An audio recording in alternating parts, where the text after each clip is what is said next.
ये भक्ति क्या है? सुकून का एहसास है।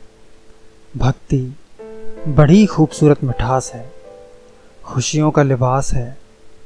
भक्ति प्रभु के दर्शन है, सेवा है, उम्मीदें हैं। भक्ति।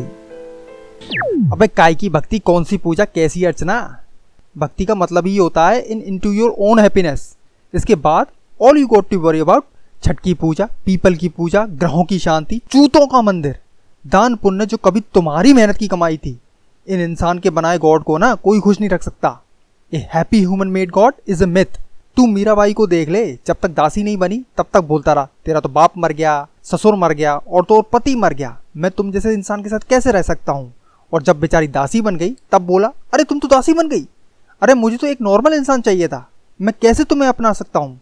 सब साला ना कहानियों को दोष है। महाभारत, रामायण, 25 तरह के पुराण, एक शिष्य एक गुरु, दोनों मिले, प्रेम हुआ और मोक्ष की प्राप्ति, जिंदगी खत्म। इसके बाद की कहानी कोई नहीं बताता, इसके बाद की कहानी मैं बताता हूँ। इसके बाद मैंने व्रत वाले दिन सेक्स नहीं किया तो प्रॉब्लम, सेक्स किया तो प्रॉब्लम। अरे तुमने तो गुस्सा डाला, अब लक्ष्मी माँ कैसे प्रसन्न होंगी। अरे टोटके खत्म नहीं होते इनके। पहले लौंग आई, फिर नींबू आए, लौंग और नींबू से कुछ नहीं हुआ तो मिर्चियां आई और टांग डाली साली औंधी गाड़ लिए दरवाजे पर। साले इन टोटकों का कचरा इतना है मेरे घर पे कि यदि बेचने जाऊं ना तो जन्मों का खर्चा निकल आए। एक तो जिस प्रॉब्लम के लिए जाओ उसका सोल्यूशन नहीं मिलेगा, 2 महीने दिमाग चाटेंगे तुम्हारा ग्रह शांत है, यह करो वो करो, 3 घंटे हवन कुंड में बैठा के एक सड़ा सा धागा गले में बांध देंगे और फिर 2 हफ्ते दिमाग चाटेंगे अब शनि अशांत है, गुरु अशांत है। नई बाइक लाया हूं तभी एक पंडा आएगा, बेटा पूजन करवा लो। बात सुनते ही कह देता हूं अभी नहीं। कितना मुश्किल है बात समझना। अभी करवा लोगे तो क्या हो जाएगा भाई, 200 रुपए है जेब में, तुझे दे दूंगा तो पेट्रोल कौन डलवाएगा, तेरा बाप। और इसके बाद अगर गणेश की दान पेटी में बिना दान दिए सटके तो नाटक। सबसे ज्यादा दिमाग की दही तो इन पंडाओं ने की है, कतई घटिया पैदाइश है साली। एक तो इनके चोचले भी देखो, देखो हमारा नया इन्वेंशन, अब सिर्फ गैया के पिछवाड़े को सूंघ कर मिलेगी बेशुमार दौलत। अरे गांड में मुंह मारने से गोबर ही मिलेगा ना, पैसा तो मिलने से रहा। फिर इसका जवाब उन्हें भी दो, तुम्हें श्रद्धा नहीं है, तुम्हें बस कम ही निकालना आता है। अगर ऐसा ही था तो हिंदू धर्म में पैदा क्यों हुए।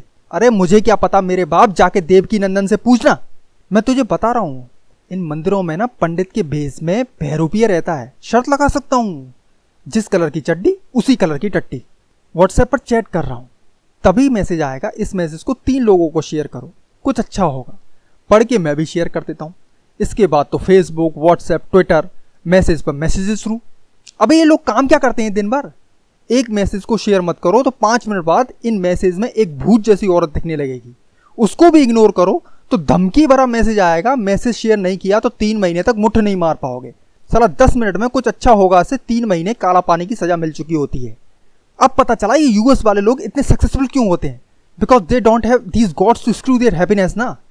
लोग कहते हैं ना बेटा भगवान पर भरोसा रख सब ठीक होगा, ट्रू, पर कोई ये नहीं कहता कि भगवान पर भरोसा रखने के बाद खुद से ही भरोसा उठ जाता है। और ये तो कोई भी बता सकता है ना कि खुद पर यकीन के बिना आप कुछ हासिल नहीं कर सकते। साला मेहनत से काम कर रहा हूं, कह रहा हूं बिना पीपल के चक्कर लगाए भी सफल हो जाऊंगा, तो इनके भगवान रूठ जाएंगे, अलग अलग तरह के पापों से डराएंगे, धमकाएंगे। क्या करूं, मेहनत करना छोड़ दूं और बैठ जाऊं इनके पांडालों में। फिर साला मंदिर जाओ, पहले धूप चढ़ाओ, दूध चढ़ाओ, 500 का नोट चढ़ाओ। इन सब के बाद भी अगर कोई इंसान चुपचाप ढोक लगा के मंदिर से लौट रहा होता है ना, तो हर कदम पे बेटा भगवान के नाम पे दे दे तेरा भला होगा, बेटा भगवान के नाम पे दे दे तेरा भला होगा, तब दिल चीख के कहता है अरे तो अभी अभी जो देख रहा है वो भी तो भगवान को ही था, भला होगा भला होगा, उतार लो चड्डी बनियान भी मेरे। मैं तुझे बता रहा हूं you can not discuss anything with these pandas because they call it discussion, but any discussion with a panda is an argument. और आर्ग्यूमेंट में तो बॉस तू उनसे जीत ही नहीं सकता। हम लौंडों की एक बेसिक सोच होती है to make sense about god. Pandas को कोई फर्क नहीं पड़ता सेंस जैसी बेकार चीज की वजह से वो आर्गुमेंट कैसे हार जाएं। एक तो साला आपकी हर प्रॉब्लम का संबंध आपसे होता ही नहीं, उस प्रॉब्लम का संबंध 200 साल पुराने इतिहास में निकालते हैं। यहां साला याद भी नहीं होता कौन सा 200 साल पुराना पाप तुम्हारे सर पे चला आ रहा है। पांडा हर घर की स्त्री के हर पन्ने को बचा कर रखते हैं। ये छोटा हथियार नहीं बड़ा हथियार है, इसे बड़े माल के लिए इस्तेमाल करेंगे। तू कभी ट्राई कर लियो, तुझे लग ही रहा होगा कि गीता के इस उपदेश से तू खुद को सही साबित कर लेगा। तभी एक आवाज आएगी श्लोक का अनुवाद ठीक से करो। तूने ध्यान भी नहीं दिया होगा कि एक छोटी सी बिंदी को तू पढ़ना भूल रहा होगा and suddenly the whole argument will flush into the gutter and मुद्दा ये रह जाएगा, how dare you forget to use stupid visarga in the end of shloka. किसने बनाया ये रूल कि भगवान के यहाँ एक विसर्ग की भी अहमियत है? किसने?